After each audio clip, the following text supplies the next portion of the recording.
Bukod sa mga Noranyan, kinonde na rin ang mga kasamahan ni Nora Aunor sa showbiz ang pagkakalaglag sa pangalan niya sa listahan ng mga national artist.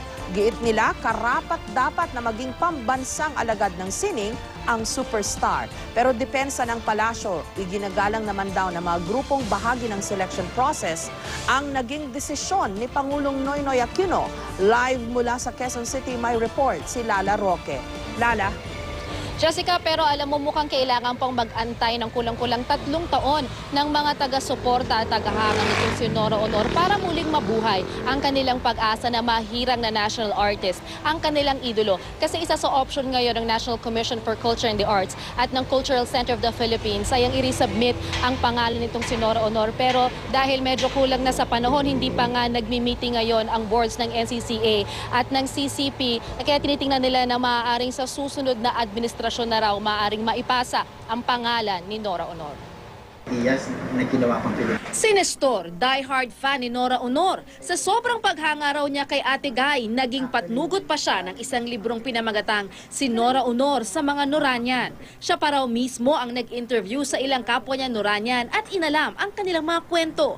Kaya ngayong naudlot ang pagkilala sa kanilang idolo bilang national artist, masakit daw para sa kanya. Gayunpaman, alam nilang may paraan pa naman. Parang talagang magandang solusyon na yung sinabi ni Attorney Trixie Daos ng NCCA na muli i-resubmit nila ang nomination ni Ate Guy. Sa mga Noranyans kasi alam din ni Ate Guy mismo, sa puso, kaluluwa at isipan namin, si Ate Guy matagal ng pambansang alagad ng sining. Pero hindi lang mga tagahanga ni Ate Guy ang umalma, kundi maging mga kasamahan niya sa industriya. Tinututulan namin ang ginawang pagvito ng Malacanang sa mga piniling national artist at alam naman ng lahat na si Nora Aunor ay may karapatan at karapat-dapat na mapatawan na ng National Artist Award. National Artist Award binibigay sa truly deserving sa kanyang artistry at hindi yung kung ano-ano pa. Kung may anak ka sa labas, kung nakalimang asawa ka, hindi yun ang issue. Ang topic is National Artist Award. Pero giit ng palasyo, sumunod daw ang Pangulo sa mga panuntunan sa pagpili ng mga national artist.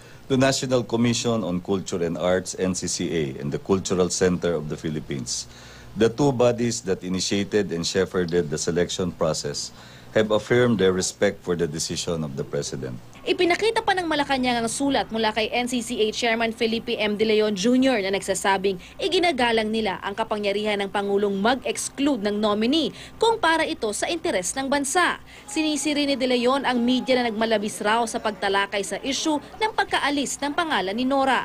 Paliwanag naman ang tagapagsalita ng NCCA na si Attorney Trixie Angeles, hindi porkit nagpaabot ng sulat ang kanilang chairman ay hindi na nila itutuloy ang balak na isumite ulit ang pangalan ni Nora Aunor.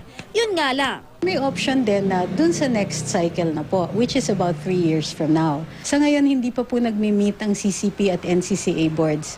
Pangalawang beses na raw itong nangyari na may tinanggal na pangalan ng isang Pangulo sa kanilang ipinasang mga listahan.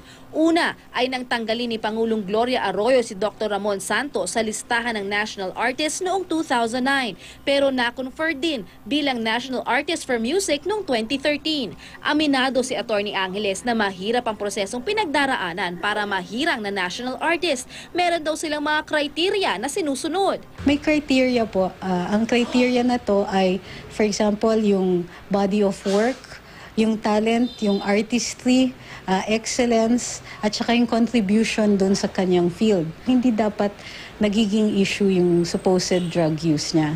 Nakapanghihinayang din daw kung nababahiran ito ng politika. Basta po merong kasamang politician and the president is one, hindi naman po natin maiiwasan na gano'n ang nangyayari. Hindi naman sa we don't trust presidents. It's just that they might consider factors that are not necessarily related.